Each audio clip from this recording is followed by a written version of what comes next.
The song that I chose is Crawl Out Through the Fallout by Sheldon Allman. Crawl Out Through the Fallout is a song that really embodies the lighter side of the Cold War, while still showing the fear and suspicion that many of the people living in the United States felt at the time. The song was written by Sheldon Allman, a man who did everything from fighting in World War II to singing as a talking horse. It was written in 1960 for a science fiction album that he released, which included another song that was called Radioactive Mama. The song came out during the Cold War, during a period of nuclear panic when everyone's thoughts revolved around at any moment they could die in a hail of nuclear fire, and everything they loved and cherished would be gone. Though it happened 15 years prior to the song's release, World War II still weighed heavily on people's minds. The fear of another huge war similar to this was still very real. World War I was supposed to be the war to end all wars, the Great War. The ongoing Cold War with Russia and fear of communism and war in general really show through in the lyrics of the song. The refrain of Crawl Out Through the Fallout is a clear reference to this, as the United States always seemed to be on the brink of war with Russia. This song was likely influenced by the slew of other songs referencing the Cold War or nuclear war in general. The earliest of these songs came out only 3 months after Hiroshima and Nagasaki. The song also has the upbeat tone that many of these songs share. There are many events in the life of Sheldon Allman that would have influenced him and this piece. First and foremost is his service in World War II. This gave him a first hand look at what war can be like, giving him a good perspective on the issue.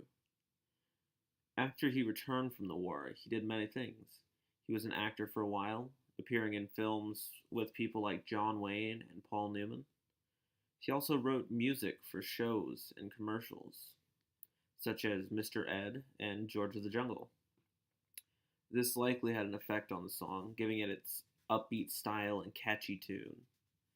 He also released an album and wrote comedy musicals with Bobby Pickett, who wrote The Monster Mash, another very, very catchy song. The characters and events likely would have had a polarizing effect on other writers of the time. Many likely would have had an issue with the tone of the piece, making the serious issue of nuclear war a bit lighter. Others likely would have applauded this, as it would help alleviate fears of the general public a little bit. The song talks a little bit about MAD, or mutually assured destruction, in the lyrics, particularly in reference to the ICBMs keeping them free, as it was generally thought that by having enough bombs we would deter the enemy, because if they fired upon us, we would fire back, destroying both nations. Many likely would not have liked this, as it was a very dangerous way of thinking.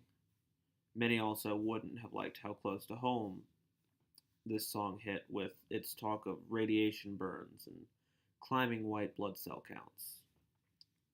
The romance within the lyrics and the way they are presented help to give it a bit more of a light-hearted tone that some people would have appreciated, in contrast to the heavy material. The song really does a good job of showing some of the values of the era, including patriotism, suspicion, and fear. It shows a type of patriotism in its showcase of suspicion. At the time, you were supposed to be suspicious of the communists if you were an upstanding American. We see this in the reference to the bombs not being clean. It was always in the back of people's minds whether or not the bombs would be conventional or like the ones in Hiroshima and Nagasaki. We see a lot of the fear in references to radiation poisoning and radiation burns. Even if you survived the blasts, you likely would have fallen victim to these horrific effects. The context of the song is very important as we don't really know exactly how people felt at this time. They lived under the constant threat for so long that the fear and paranoia became normalized. People made businesses from making and selling things like bomb shelters to people who feared for their families' lives. War was always around the corner. Just look at the Cuban Missile Crisis, which would happen later in the decade. People were always thinking about it, preparing as much as they could, and hoping it didn't happen. We don't really have this perspective, so I feel like the song loses a bit of meaning for us, but it does a very good job of trying to give us a look into their way of seeing it. So, all in all, I feel like the song really gives us a good look into the thoughts and feelings of the people living in the United States during the Cold War, and the lyrics do a good job of speaking to these events, values, and the general mood of the time period, allowing us to better appreciate it.